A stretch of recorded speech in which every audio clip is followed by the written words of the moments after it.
Councillor আনার ক্ষেত্রে প্রভাব বিস্তার করা হয়েছে।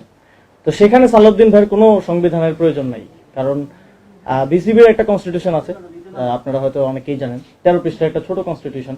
সালাউদ্দিন ভাই যদি বাংলাদেশের সংবিধানের পাশাপাশি সেটাও একটু পড়তেন তাহলে বুঝতে পারতেন যে আমরা কাউন্সিলর গুলো তখন আনা হয়েছিল সংবিধান অনুযায়ী যেই ক্রীড়া সংস্থার কমিটি হয় সেখান থেকে। কিন্তু তারা চেয়েছিল তাদের যে ছেলেরা এখন বিসিবিতে বসেছেন তাদের নামগুলো পাঠানো হোক, যাদের স্পোর্টসের সাথে কোনো সম্পর্ক নাই, সংবিধান অনুযায়ী তাদের সেখানে আসার কোনো এখতিয়ার বা তাদেরকে নাম পাঠানোর কোনো এখতিয়ার আসলে ডিসিদের ছিল না।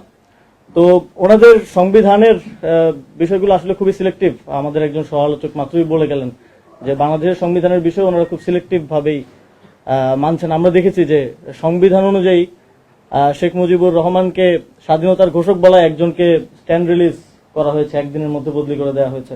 একটা ইন্টেনশন খুব স্পষ্ট যে আমরা যেখান থেকে হাঁটি হাঁটি পা পা করে 2024 সালের গণঅভ্যুত্থানের পরে একটা জায়গায় এসে পৌঁছেছি এবং জুলাই সনদ এবং গণভোটের রায় বাস্তবায়নের মধ্য দিয়ে আমরা আরো একটা ধাপ অতিক্রম করতে পারতাম জাতি হিসেবে, সেখান থেকে আমরা এখন উল্টা পথে হাঁটা শুরু করেছি। এবং যেটা শেখ হাসিনার ভাষায় অ্যাবসলিউট পাওয়ার আমরা তিনি চান শুনেছিলাম, সেটাই এখন বর্তমান সরকারের মধ্যে আমরা দেখতে পাচ্ছি। তবে তারা 2 মেয়াদ শেষ করে চাচ্ছেন না, তারা এখনই চাচ্ছেন অ্যাবসলিউট পাওয়ার।